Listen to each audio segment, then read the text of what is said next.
Welcome. If you've blocked someone on WhatsApp and now want to unblock them using your PC, you've come to the right place. In this video, I'll show you the updated steps to unblock a contact on the WhatsApp app on your PC.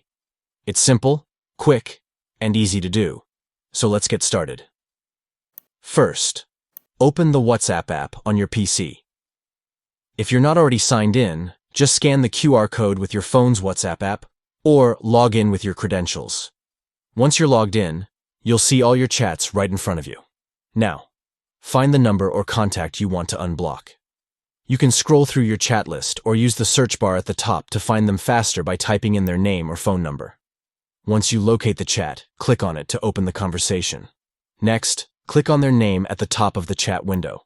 This will open their contact profile, where you can see details like their phone number, profile picture, and more. Now scroll down the contact profile until you see the option that says Unblock Contact. Click on Unblock. A confirmation window will pop up asking if you're sure about unblocking this person.